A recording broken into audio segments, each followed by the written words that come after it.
What's up, guys? Welcome to the 142nd episode of The Get Down, brought to you by Digital Music Pool. My name's Cream. Gary W. here. Plans change, Gar. Plans change. Plans definitely change. We're shooting an intro here at the front end of our next episode. We had planned this episode to just tack on to last episode, the 141st, but we just kind of got into it, and this episode went an hour long, and went way longer than we had expected. So we decided to just make it a full episode. This is sort of our year-end wrap, right? Yep. Yeah. This is kind of everything that a sum of what we played, what we were into, what we think is going to happen for next year, and we're going to get into all of that good stuff as our year-end wrap. All right, so let's get into this episode of the Get Down.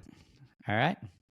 All right, what's up, guys? We're back from our brief pause here, and we're going to get into, Garrett and I are calling this our favorite list, right? This isn't like our Get Down podcast awards. This is our favorites of the year. We're going to call it. You know why? Because a lot of the things that I picked are probably, they're popular, but they might not be the most mainstream, quote unquote. So, I don't think that you and I are maybe close enough to like the going out and seeing a lot of DJs and seeing a lot of shows where like I feel like other people can speak more freely to that, Yeah, I mean, I kind of approached it maybe a little bit differently, sort of like some of the artists that I like and sets that I saw from a distance, and I felt like the super FOMO of what, like, I wish I was there kind of thing. I like it. So that's kind of how I approached it. So yeah, we're not going out as much as we'd like to, or we once were. Right. Or going to festivals and stuff. But I think social media does a good job of filling you in on what's going on. It does. It does. I read a lot of good articles actually over the last 24 hours about, different shows that we might have missed over the year. So yeah, let's jump into it. All right. So let's just go down the list. I'll start with you. What's your song of the year? All right. This is going to be a weird one. How many times am I going to say I don't even know who that is or what that song is on your list? Not a lot, I don't think. All right. The Rapture Part 3, the And Me Black Coffee track that came out. They started playing it, I guess, around like June or July. I think maybe that's when it came out, but it's really hit social media pretty hard recently. And it's not something that I can really play out maybe at the end of the night, but I think it evokes a lot of emotion. It is one of those like piano tracks that I really like that are a little more down tempo, and it's just like a really high quality made song, which you expect out of Black Coffee every time. Yeah, I don't know if I know that song. I'm not as into Black Coffee as you are, for sure. I appreciate him, but I just don't know his music as well. Well, and me and Kind Music, who has kind of came onto the scene in the last couple of years here, like And Me I've been listening to forever. But that's the genre of house that if I could play, I'd play like that and like the Tale of Us version of stuff. I saw some video from the Kind Music show at the Mirage. It looked pretty dope. I know Tone said it was there and kind of filling us in on how great a show it was. That And Me and Rampa and like Adam Port? Is that what Kind Music? Yeah, I think there's 3 of them, right? Right. I believe that is the 3 of them. So like, and it can maybe be a variation of whichever, Can you imagine being in a DJ group with 3 people? Dude, I can't even play with one other person. I know. It's like, dude, like back-to-backs are hard enough. How the hell are you in a group with 2 other people? I just will never understand it. But I think in the house music world, and you're producing and you're researching all the time, you're getting music from all different types of people because you're a major player in the industry. You can pick through music a little better. How do you make decisions on music though? Like just on like choosing a kick alone. There's 3 people. How do you make a decision? Yeah.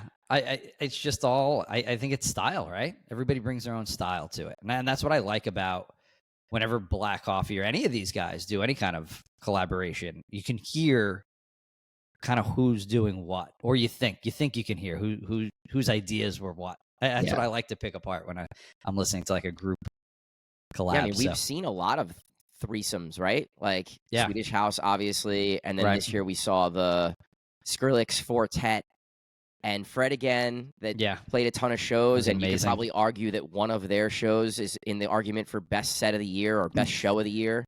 Yeah, which we'll talk about that in a moment. But Yeah, so we got off topic here, but what was your first one? We're immediately off topic.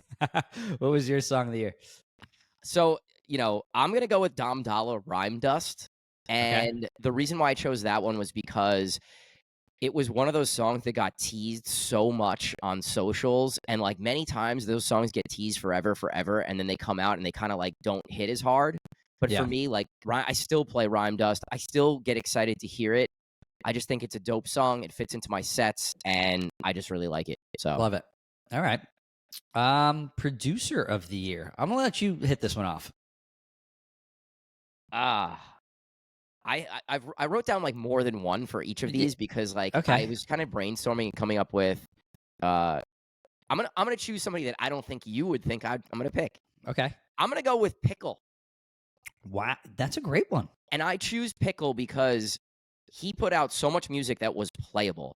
The song selection, the songs that he chose to remix, I thought were incredible.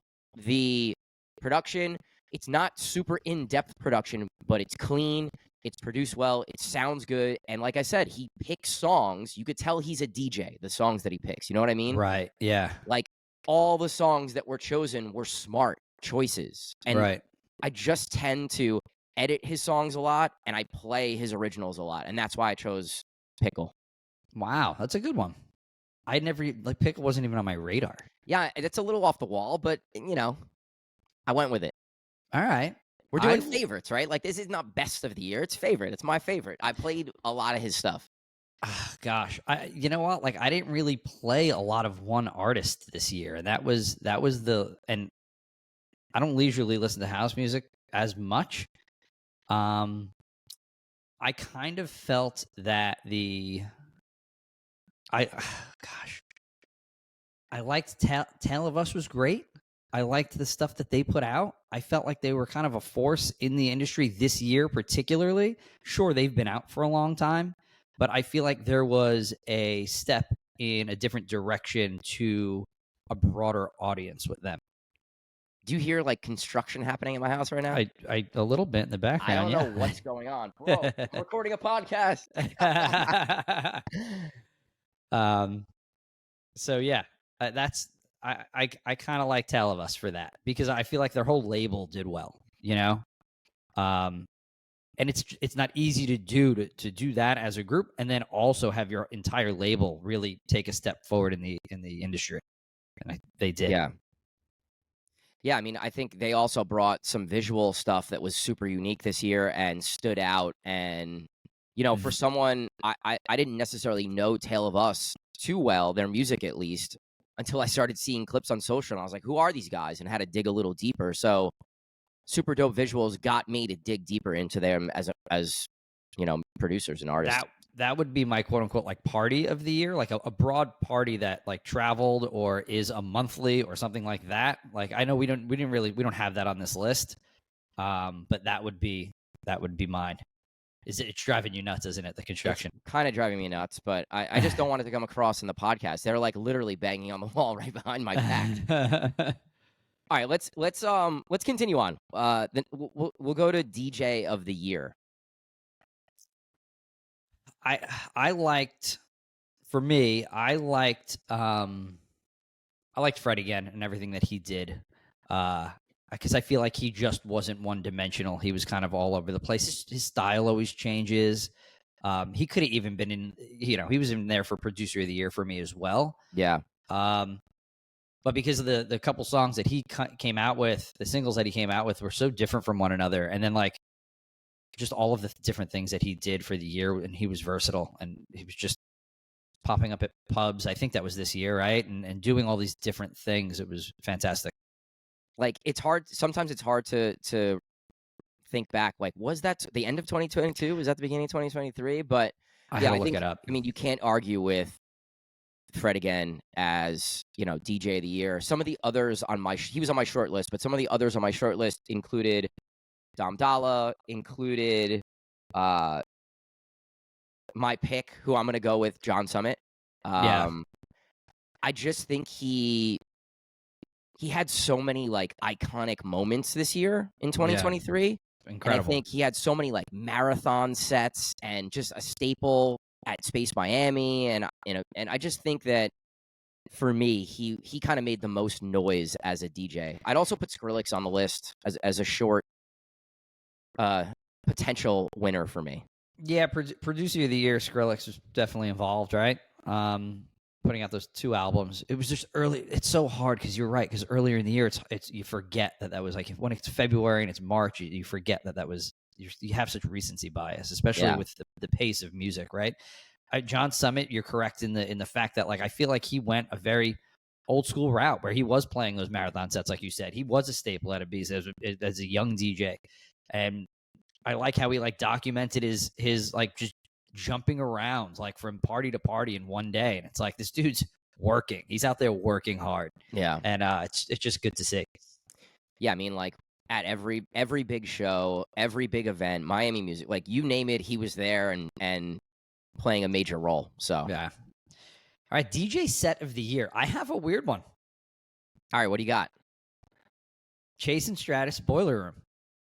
I am not a fan of that music per se. Some stuff.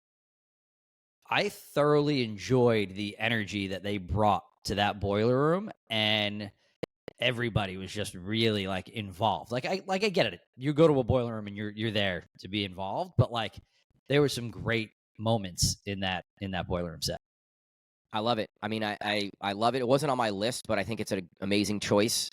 I also agree, you know, that Boiler Room sort of opened me up to that style of music, and I've been sort of not playing it a ton in my sets because it's harder to work that in here in the US, but you know, you could play Baradan and it works, you know? Like I've been sneaking that into my sets for sure. Yep. So, yeah, I love that choice. I'm going to give you some, I told you I have like a couple on each of these. So I'm going to give you some runner-ups, so to speak. I think the Chris Lake and Fisher in LA was epic. Excellent. So sick. Yeah. So many people, just a super unique, cool set.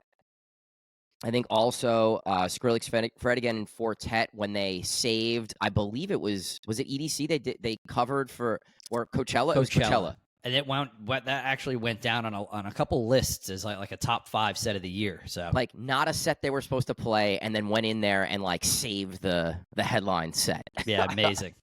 But actually, and then one other, the ISOXO and Knock 2 at Shrine, which was really recently, they had like the 360 set, but not only did they have that, but the actual stage and DJ booth like raised up into the air. And obviously, like that style of music is near and dear to my heart. So I thought that was so epic and so dope. Yeah. But my pick of the year is Subjonics at EDC. And wow. I picked that because never in a million years would I think that John Summit and Subtronics would come together to form a duo and headline shows. And you know, it takes me back to, like, we talked about Tally Ho earlier and, like, my Thursday party and being able to play all these different genres and, like, being able to play dubstep and trap and then weave that into tech house and techno and progressive house is just so cool to me. Yeah. And, like, if I could pick one of these, I would want to be there because I just think that would be such a unique and cool experience. Yeah, for sure. That's a great one. I like it. Yeah, like, let's go. You know I love that dubstep. Oh, man. All right. Personal favorite set of the year? Is that, like, sort of the same thing as what we just did? Yeah. Yeah. I guess my personal favorite would be the ISOXO and Knock 2, and Subjonics would be DJ set of the year if I was breaking them up. Right. So my personal one, and you're going to hear this come out of my mouth a lot, but it was the Tiny Desk, Fred again, Tiny Desk. It was just so impressive.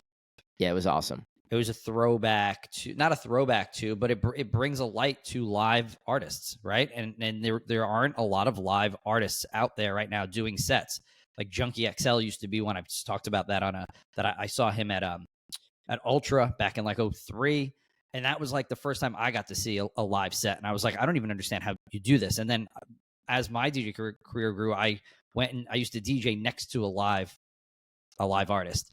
And we ran like 4 or 5 shows, and it was so challenging and so innovative, and you have to really be on your toes at all times. I really appreciated that set a lot, and I was happy to know that a lot more people are being subjected to that type of music making. Yeah, I love that, and I love everything that Tiny Desk has been doing with all their shows, just like from artist selection to just like the setup. It's just been really awesome, and I think you and I talked about the Juvenile one, and that sort of put me down the road of digging into more of the Tiny Desk sets, and like the Action Bronson one. Obviously, the Fred Again one was sick. So I think it's not one of our items, but if I had to choose like a mix series or live production series, I think that would have to be the winner for me. You want to talk Boiler about Room producer of the year, quote unquote? We're not, not maybe not music production, but the show production. Bobby Carter does an amazing job, and since he's taken over, they've really transformed what Tiny Desk does. And he's a great follow on Instagram too, because he promotes it, he lets you know what's going on, and really well versed in all types of music. All right, I'm gonna skip one of these. We'll come back to it. Breakout artist of 2023, Peggy Gou. I mean, which is crazy because how long has she been around? I know, but like serious breakout, like 2 big records, probably arguably one of the bigger records of the year. Was argued song of the year or record of the year for sure. Yeah, for sure. Summer Anthem, and I feel like that track also brought, not that it brought back, but it brought that 90s house sound more to the forefront. Like, yeah, sure, Beyonce's Renaissance started to bring it back, and then Peggy Gou's that track that, that sound really kind of punctuated it. Yeah. I love that song because it was so versatile as far as being a DJ and how and where you played it. You could play it as a transition from the early part of the night into peak. You could play it in the middle of peak and go down like a little housey or tech housey set. You can play it at the end of the night as a feel good, end of the night banger type thing. And I love that in that record. It was just a great song. And like I said, I just love the versatility in where you can fit it into your sets. Yeah, 1,000%. All right, so I'm gonna go with Knock 2. I just think everything he did this year was just like heat banger. Edited a ton of his songs. Played his songs are probably the most prominent artist in my sets, especially when I'm going to play artist sets. Yeah, and he's been making music for a few years, but I just think this year he broke out and really made a name for himself in the mainstream and in the dance world. Yeah, definitely. And I think my runner-up would have to be Mal P. I mean, he crushed it. And, Ferrari and I talked about him on one of these episodes. He's been grinding for a long time. He produced music under Maurice West. He did a lot of ghost producing. And, even he rebranded and kind of retooled his sound. And now he's, my runner-up for breakout artist and crushing it. Lived in my DJ sets this year. Yeah. Mal P. Cool. All right, let's move on to artists to watch. It's a tough one for me. It was a tough one for me too, and then like the light bulb clicked, and I so go ahead. So my artist to watch is San Pacho. Okay. Bass house, tech house. I think kind of unique in his sound. Yeah. He fits in that tech house, bass house world, but no one really sounds like him. I don't think. Yeah, that's true. And I have used some of his records as like scaffolding records for my production. I always try to find ways to take his tracks to edit and definitely try and sneak his music into my sets. Originals, remixes, edits. He killed it for me this year. Nice. I don't know. Because I feel like a lot of the things that I play are so commercial. You know what I mean? So I'm playing a lot of music that, guys have been around for a long time. I don't really have one for this. Like I said, I've been getting into kind of music. I don't know if that's going to blow up, but like that's what I've been getting into. I think that's a pretty good one. I mean, those guys have been around, but they sort of became more popular and more mainstream this year. And I think that's kind of what I think of when I think of a breakout artist. Like, I would like to see like Enmy get big, you know, because I've been such a fan for a long time. And like, do I play a lot of his music? I try to, maybe like earlier in my set, first, 30 minutes. But like, it's nothing I'm getting away with, playing multiple, because it's just so down tempo. Yeah. But I just think maybe that Kai Music, I think those guys, like, hopefully, like, they come to the forefront in the next year and become the next, like, Tale of Us, like we were speaking of. Yeah. I know we're talking more like dance music in these choices, but I have to throw a little hip hop, and I think Ice Spice can also be in that breakout artist where God. she came from like nothing to just crushing. Yeah. I remember when she first came out, we were talking about, well, like, is this just a New York thing? Like, is this going to translate to peak hour all over the place? And just in my travels, Ice Spice kind of hits no matter where I am, type thing. Yeah, she does. I'd like to hear her do some like different sounds this year. That would be not just the drill 70 BPM hip hop thing. Right. But I love it because I could play all of her records, like, and they all go off, and they're all party Boys records. Liars up tempo. You can fit that into like that was a little different. Yeah, that was good. All right, editor of the year. I have a selfish one. I mean, this is hard for me, man, because there's a lot. I'm gonna go with an oldie but a goodie, and just a classic all-time editor, DeVille. Like, guy just doesn't miss, man. Yeah. And he's the only person to me that's putting out like hip hop edits that are really good, Yeah. And his house stuff is always amazing. So DeVille just understands how to make music for DJs, playable music, and he picks a lot of the right songs. So DeVille's my guy, with CRG as my runner-up. Met DeVille for the first time this year. Super nice guy, knowledgeable, smart guy. So yeah, I like that pick. I'm going to be real basic here. I'm going to go Get Down DJ Group. Basic. Angelo the Kid. I play all of his stuff. All of it. I'm sorry. Like, I know that sounds home teamy. It sounds, basic, and you could have did anything, and that's what you went with. But like, if I went with percentage of editors that I played, like, how much percentage of one editor did I play? He was probably like 10% of the music I played this year. Yeah. That's a ton. It's 1 in every 10 songs, And because his peak hour stuff for me in the rooms that I play personally work. No matter what, no matter where I am, gay club, bar, nightclub, it works. It's the most versatile peak hour music that there is.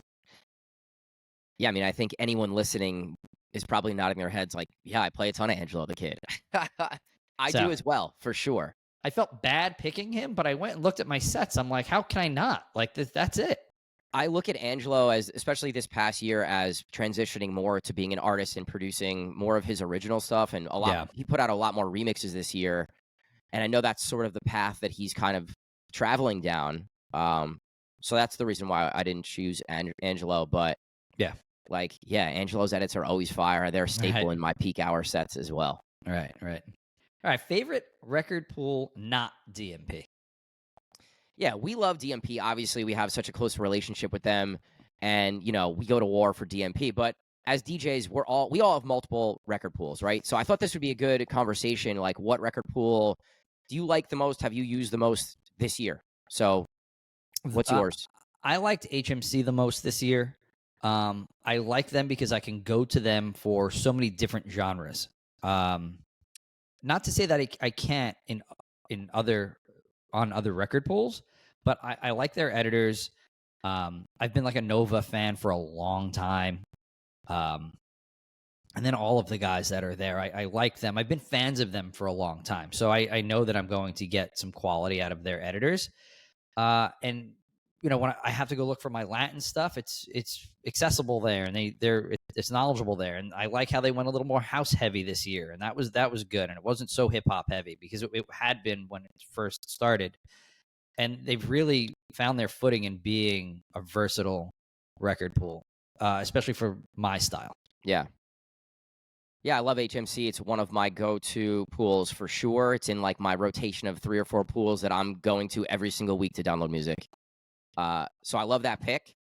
I'm going to go with Club Killers. And, you know, I'm glad you went with Club Killers because I think they were my runner-up. and, you know, DeVille and CRG were my editors of the year, and I'm going to go with the pool that those guys are on because I think besides DMP, I think Club Killers to me has the best exclusive artists with, you know, DeVille, CRG, Revis, JD Live. And there's a handful of other guys, but those guys really stand out for me for sure. As far as the pool that I kind of went to, especially just for the exclusive artists, you know. You know where I went to them for a little bit of a different reason. When I would go to download off Club Killers, it was for, you're gonna laugh, it was for country. I knew you were gonna say that. Backlogged country music, and also like backlogged Latin. So whenever I had like one of my non club sets, and it was the Latin nights and the country nights, they were really a great source of a lot of different like intros and edits for both of those things. Because, you know, when I have to mix salsa, it doesn't come natural. It's hard. You know, it's hard for me. Yeah. So to have intros for a lot of the salsa music that I play was huge. And then the same thing for country, because mixing guitars is not always easy, you know? Yeah. Yeah, I think all these pools, right? Like you go to each one for a different thing sometimes, you know, and whatever your favorite one is, you pick one and you kind of go and check all of their music. And then the other ones you go for whatever you go to that pool for kind of thing. And I think that's what's great about being subscribed to multiple pools is you can kind of pick and choose what you like from each of them. And it creates this really cool, unique, you know, music catalog that you can play from. So yeah, I love that. I think, I got to show some love to the DMP guys because, I mean, not only have we added a number of exclusive editors this year, I mean, we have some of the best editors out. Like, DanFX has been crushing. Patsy has been crushing for 10 years. Patsy's or more. Incredible editor. Chumpian, crushing. Love the music that he's been putting out. He's been pumping out, I think a lot of what's happening in Australia is like BPM and the Speed House is like really popping off there. So I love all the stuff that those guys have been putting on DMP because I've been incorporating a lot of that into my sets more so lately. Definitely. And then Armin Avera, who was added, I think this year as well, or maybe end of 2022, but he's like, these guys are so consistent and just pump music. Castro, like it's just such a good. Castro put out some heat this year. Castro put out a lot of music, man. He did. Like, I felt like every time that I went to download, he had like a ton of new stuff out, and it was quality. I liked it all. I downloaded a lot of it. It's impressive to see the consistency and the dedication that a lot of these editors, especially on DMP, have, where every week they're putting music out. And I look back at how many edits I put out this year. I don't know what the exact number was, but I started out the year and I was pumping edits, and we got really busy towards the end of the year. And, you know, I slowed down a bit, but I feel like that tends to happen with us because our business is so cyclical and our DJ sets are cyclical as far as how busy we get. Yeah. So look for me to be kind of pumping a lot more edits and also promoting them a lot more. I've been really looking for a unique way to put my edits on socials. I think Rick Wonder's been doing a great job with how he's been doing it. It's just tough, man, because it seems as though the algorithms on the social media sites kind of push some of the music stuff down. So I've been trying to figure out a unique way to highlight some stuff without getting dinged for music and copyright and stuff on those socials. Yeah. All right, we got off on another tear no, that's here. Good. What's your genre of the year? I think that 140 to 150, whether you want to call it, you know, hard techno or whatever you want to group that kind of BPM in, you know, that's what it would be. Like that, like 140 to 150 BPM, just sped up house, you know, whether it's trancey, whether it's techie, whether it's like real techno, just that kind of, that's like kind of my sound of the year, if you will. Yeah. Yeah, we saw a real transition from just tech house, like hammering tech house. I think that was like, for a couple years, tech house has sort of been the genre that everyone's been producing and all the edits, and which has been interesting because like tech house hasn't always translated to our club sets, you know, like No. certain tracks, yes, but not necessarily. But yeah, I agree with you. I think I would call it big room techno would be my emerging genre of the year. A lot of the edits are now that coming out in that style where it's, like you said, 70 or 75 or 68 BPM, that harder techno style, or a speed house even. You can kind of group that in a little bit just because of the BPM.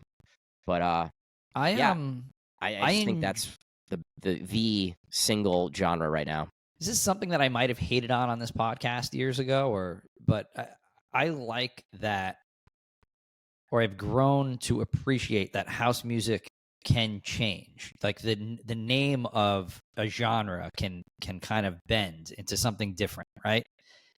And I think that maybe at some point we will have a name for this 140 to 150 BPM thing and really be able to put it under one umbrella, even though the sounds you might be taking from trance, and you might be taking from hard tech, and you might be taking from, whatever, real house, or disco house. And maybe we'll get a name for it, but that's what I love about house music. Like Beatport has had to reorganize their genres so many times. Yeah. And when you go into, you get used to like, all right, melodic house. And then you go in, I've gone in like a month later and I'm like, they've changed this completely. It's like a completely different sound. But that's the beautiful thing about house music, that you can take so many different elements from different quote unquote genres and kind of create new genres. Yeah.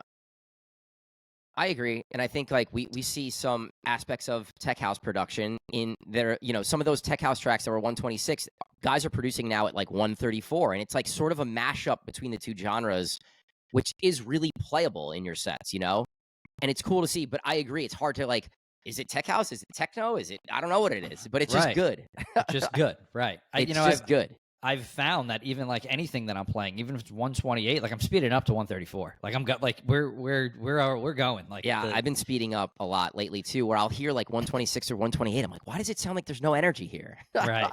Because now we've been trained our ears have been trained to think that is no energy, right? Where it's funny how it changes and how it's cyclical like that, because when trance was 70 BPM and or 140. All the 128 stuff sounded slow.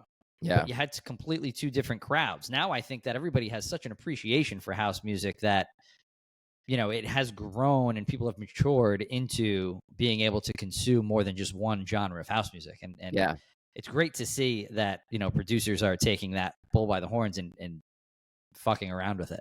Yeah. Something I wanted to bring up, like this year I started my Cream and Friends edit pack, where basically I choose 3 artists from a region is kind of how I've been doing it.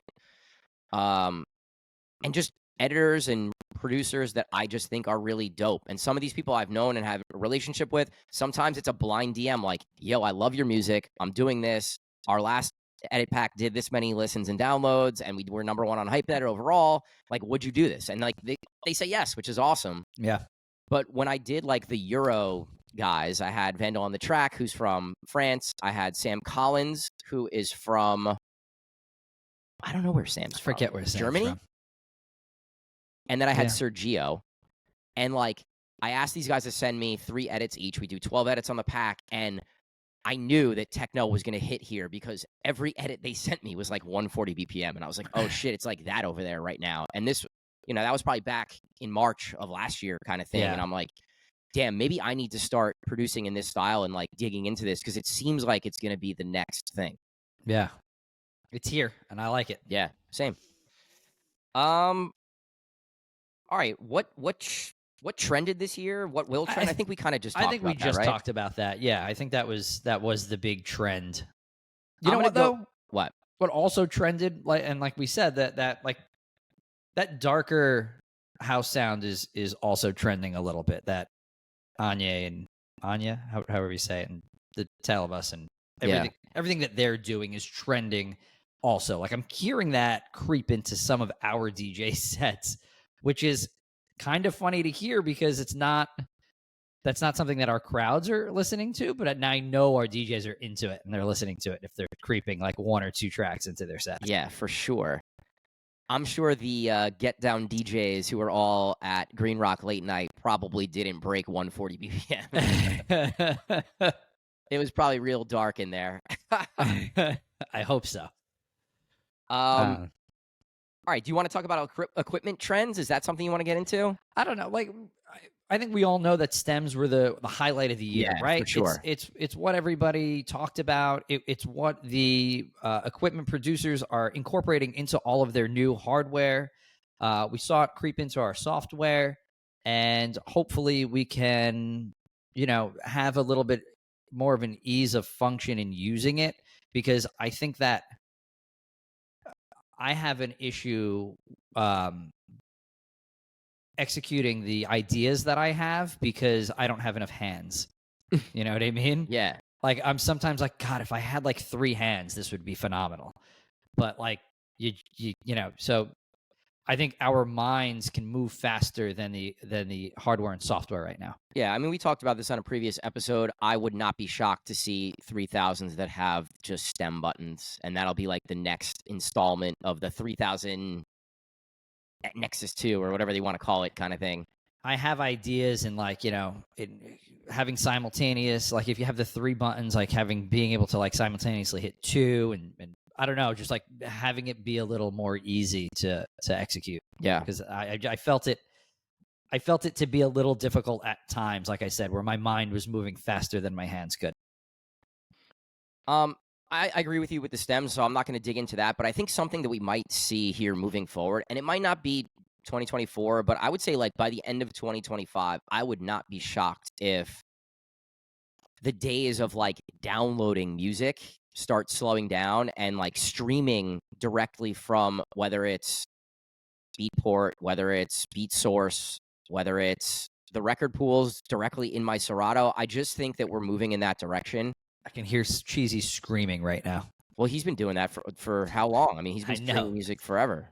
Well, right, but that's what I'm saying. I can hear him yelling, being finally, you're talking about it. No, and I just think that, if you look at Spotify and how they kind of set up their playlists, right? Like, you go in and you create a playlist, and then you could download the playlist so that if you don't have internet, you could still listen to the songs on that playlist. And I just think DJing is going to be the same thing where you won't need internet necessarily. I think that's like the big objection from DJs. Like, well, what if the internet sucks and I can't get music? Well, you are going to download the playlist of all the songs that you normally play, and it's just going to be there, and you're not going to have to worry about it.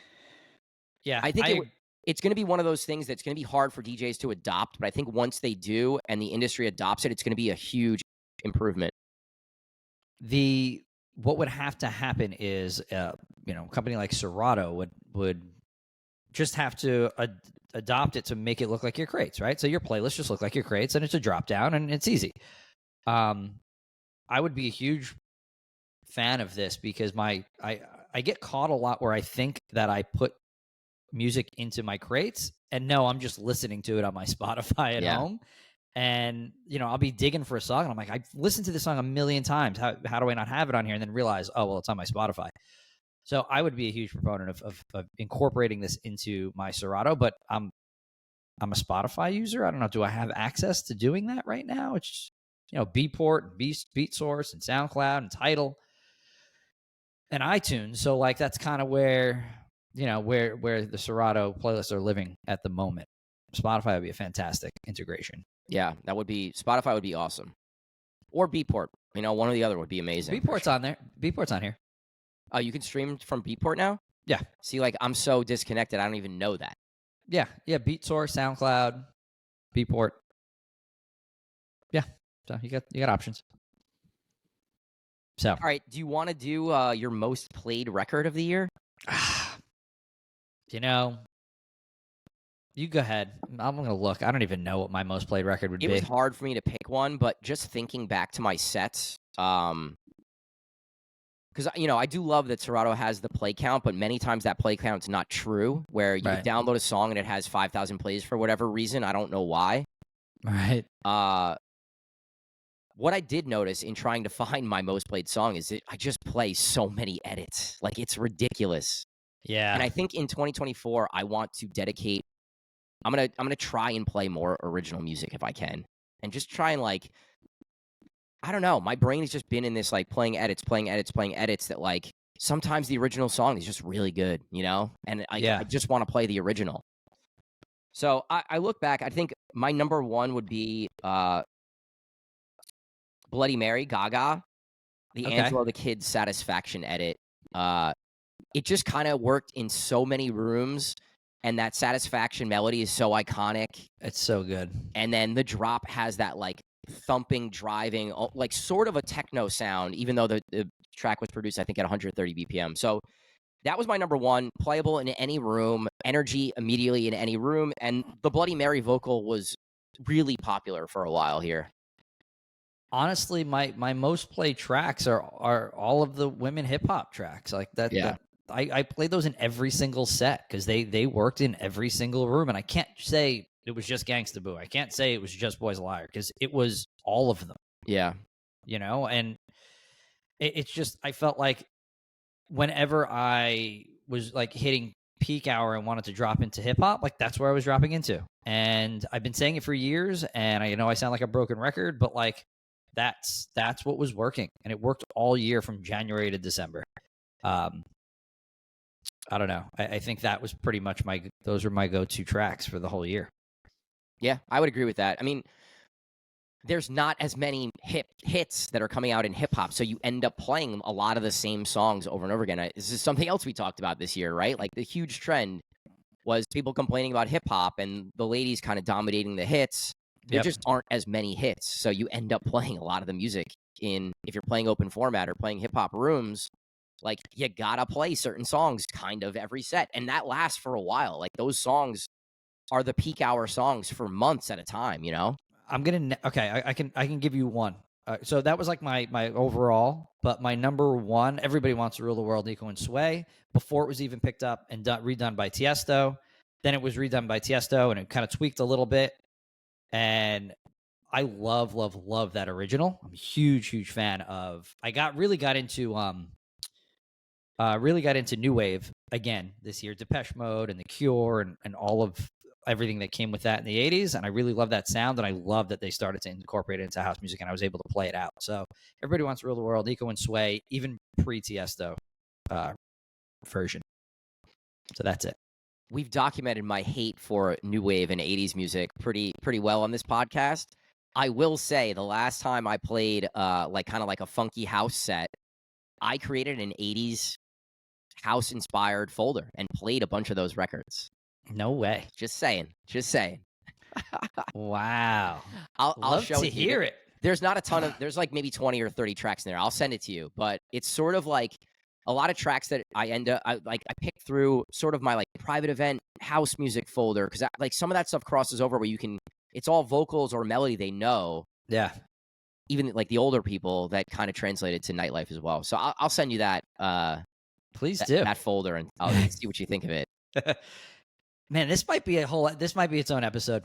We're 44 minutes in, you know? No, I don't know what we're going to do. We're going to have to figure this out. We're either going to put out the longest episode we've ever put out or break this into 2 episodes. We'll see. We're going to be smart about this. Content is king, Work guys. Smarter, not harder, right? Content is king. So I think before we finish, I think that kind of wraps our awards or favorites of the year. I just want to reflect back a little bit, because you and I don't do the best job of kind of looking back and seeing how much we actually accomplished this year. So I just kind of want to I'm going to pat ourselves on the back. We never do that. You know, like I try and not do that too often, but you know, we grew Get Down over 50% this year. Yeah. Not just the number of DJs we're working with us, but the number of DJ bookings and revenue that we brought into the business. Can I dig into some numbers? Yeah, go ahead. Gigs booked this year. You ready for this? I don't even know this number. 2,619 DJ gigs. It's a lot. Think about that. It's ridiculous. Over 200 a month. Different DJs booked. Different DJs. 125. We worked with 125 different DJs this year, which was huge. And it shows I think the passion for, using, up and coming talent, and not always, I guess when you do over 2,500 gigs that you're going to have to reach out and use some people. Yeah. But I've liked the relationships that we've built over the last year, and got to know a lot of new DJs and got to hear a lot of new DJs. It's been fantastic, especially with our monthly party and everything like that. So we started a monthly open decks party, right? Like that's helped us feed this machine of finding more DJs and young DJs. And it's just been really cool because, we do the coaching thing and the mentorship thing. Yep. And then we're growing as a business, and those DJs end up coming in and working with us. So it's like a really cool thing we've created. It's like, it's a machine. We feed the machine, and it's like not all those young DJs are going to pan out, but some of them do, and some of them become staples in our group, which is awesome. Yeah. Big shout to UFOso for having that idea for the B3 party. Yeah, he really drove us that happening. So shout putting to up Oso. putting up with setting up the equipment and getting the video working. There's a lot that goes into that event. It's not always easy, but got people show up for it, and it has fed the machine. And then we've worked with go back to the numbers. We've worked with 34 different venues this year, which is a lot. Right, and that's not even counting all the private events and corporate events that we've done too. So no, that's just that's bars, nightclubs, lounges, strictly. So it's a lot, man. It's a lot of personalities to between 125 DJs and 34 different venues booked. It's a lot of different personalities dealing with a lot maintain. of people out here, man. But we are in the people business, and that's what we do, and we enjoy doing it. So yeah, and the core of what we do is putting the right DJ in the right venue, right, and getting feedback and then shuffling the deck, so to speak, to making sure that those venues always have DJs that make sense. If the style of music changes, sometimes the DJs have to change, and that's really the core of what we do, right? We saw that happen this year at a couple places. And I want to be clear that we don't put the best DJ in the venue. It's the best DJ for the venue, right? Yeah. Because it's not that doesn't always translate. The best DJ that you have might not work in this one venue, but they work in this other venue very well. So that's what you kind of have to figure out, and ownership sometimes and management's like, I want your best DJ. It's like, well, it's like me with Downtown Social. They're like, well, why don't you come play headline Downtown Social? I'm like, it wouldn't work. It would never work. It's not how you play. You could do that for a few hours, but like to do that for a whole night just doesn't make sense for you really anymore. Right. And all that energy and all that shit, like it's not me. It's just not. You're asking me to do something that's not me, right? So that's what we need to do. We need to figure out, what is right for that venue, and does that personality and does that DJ style fit that venue? Yeah. It's fun. It's fun to do. It's like a little puzzle. How many episodes of this podcast did we put out? Do you know that? We did 36 episodes of the podcast. I have these numbers too for you. Did a couple numbers last night while you were gone. Let's hold off on the podcast numbers. We could just talk more generically for the pod, I'd say. It was 36 episodes. We had a good amount of listens and downloads, I should say, and a lot of different countries, a lot of different countries, and just really interesting to get DMs from people from Africa and people from the UK, and just hear from people from all over the world that, hey, thanks for putting out this podcast. Really respect the in-depth, thought process that goes behind the industry. That's not just music and that's not just skill-based. It's more, we like to stick to more business-based and teaching-based. So I think the final thing I'll say for Get Down is this year we've really expanded our network like incredibly. I think, like you just said, the reach of the podcast is way bigger than we thought, like with these random people and bigger artists sometimes hitting us up wanting to be on the show or seeing one of their DJ friends on the show and wanting to come on the show. And it's really created a lot of great relationships. It's expanded our network. I think it's helped kind of solidify our quote unquote expertise in the industry, and talking about the business and not just talking about DJ stuff, and kind of educating people on what drives a lot of these owners and the venues and the businesses and what we need to be thinking about in that area in order to do well as DJs and as DJ businesses. So podcast has been great, man. It's a lot of work and it's something we like to do. And I'm glad this pod kind of ran a little long here because it's giving us a chance to kind of talk about some of this stuff. I mean, this podcast is a perfect example of how we like to do this, because this was supposed to be about 20 minutes to knock it out. And here we are 51 minutes in. So like, yeah, we have to set up our stuff and so far, so on and so forth. But once we get going here, it's an enjoyable thing to do. Yeah. So to just kind of wrap a bow on the Get Down overall, I just want to say, like, I constantly tell myself, forget down, let's think bigger. Because I don't think you and I sometimes realize how big we've been able to grow this thing. And from where it started to where it came from, to imagine that this is where we're at right now. And, we talked about our story of sitting at the pool and helping each other fill our calendars to now booking all those shows and all those DJs and having all these relationships and 140 something episodes of the pod. It's like a lot of growth in a short period of time. And that doesn't come without working really hard. And we really worked really hard. So, guys listening, my two little points: think bigger, and if you bust your ass at something, like, you're gonna see the fruits of that labor at some point, and it might not be immediate, and you need to be patient, and you need to keep putting in that work, but you're gonna see results if you're doing the right things and you're working hard. Yeah, agreed.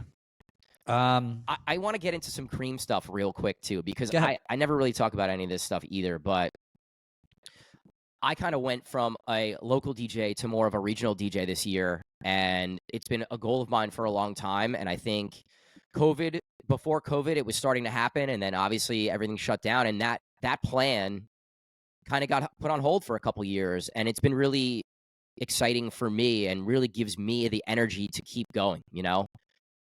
I played some of the best shows of the year of my career this year. Yeah. Forward Cleveland, best show I've ever played in my entire life. It was unbelievable. Like, I had to throw that in there.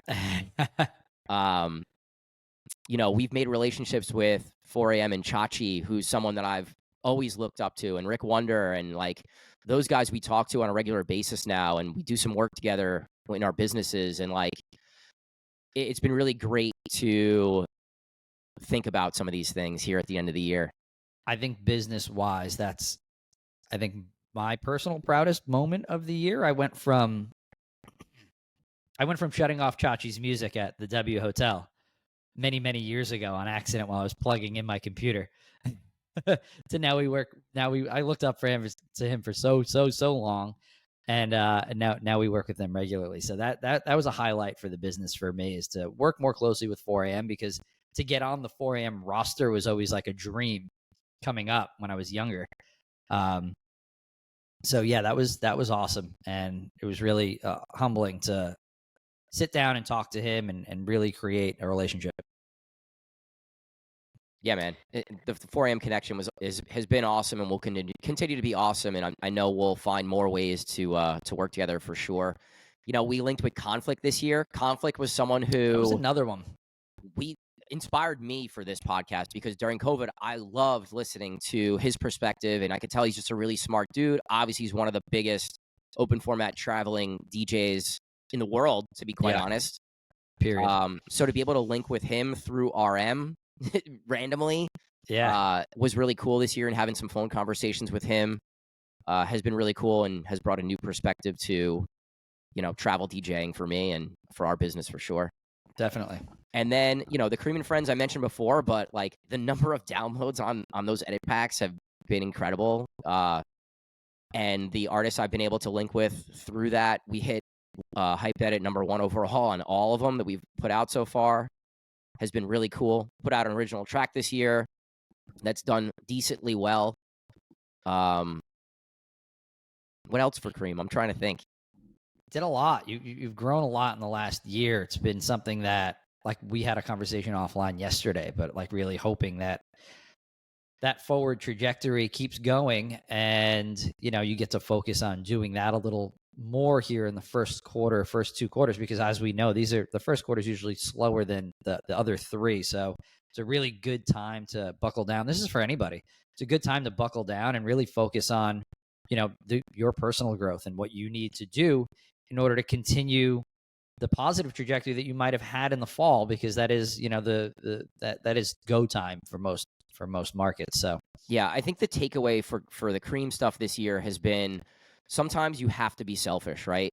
And that's not only in your business, but it's also in your personal life. And I took a bunch of time off here to spend time with my family, like talked about, and like, sometimes you have to do what's best for you, and it might hurt some people's feelings. It might sever some relationships. You might lose some gigs, but you know what? If you're goal focused and you're hyper focused on what you want to accomplish, and you work hard, you can get there. And my big focus really is going to be music. And I think that I say that every year, but I think this year it has to be. And I put some things in place to try to make that happen, where I'll be producing music as every day when I first wake up, the first thing of the day, even if it's for 30 minutes, just opening Ableton first thing and doing something in Ableton. I know that by the end of the year, I'll reach my production goals. It is paramount to your success as an artist. And I think that goes for everybody. To wake up every day and work in Ableton for some amount of time, like you said, whether it's 30 minutes or an hour or 5 hours. If you're going to be a successful artist, if you're going to be a successful DJ that wants to become an artist, this is what you need to do. You can't revisit it every week, once a week. No, it has to be every day. Twice a week. It has to be. Look at Solano. He lives. I feel like he lives on his Ableton. Like he lives and breathes it, and you can tell just by talking to him how much he loves. Solano is such a great example of a young DJ who said, I want to be bigger than just a DJ. I want to be a producer. I want to be an artist. I want to go travel, and I want other people to play my music. And he took a step back from Get Down and from DJing as a whole, where he's still playing some shows, but they really have to fit into the Solano artist style of show. Yeah. And he's busted his ass and put out a lot of really, really, really, really good music. And if you listen to the first thing he produced in January to the last thing he produced in December, there's huge growth. Right. Huge growth. So huge shout to Solano. I tell him all the time, I believe in him and I play his music and I support his music, and I know he's gonna go bigger and just keep doing what he's doing. But I think that's just a great example of, maybe it's not music producing. Maybe it's creating a private event business. Maybe it's just becoming a staple local DJ. Whatever it is, things are going to come into your life that distract you and pull you away from those big goals that you want to accomplish.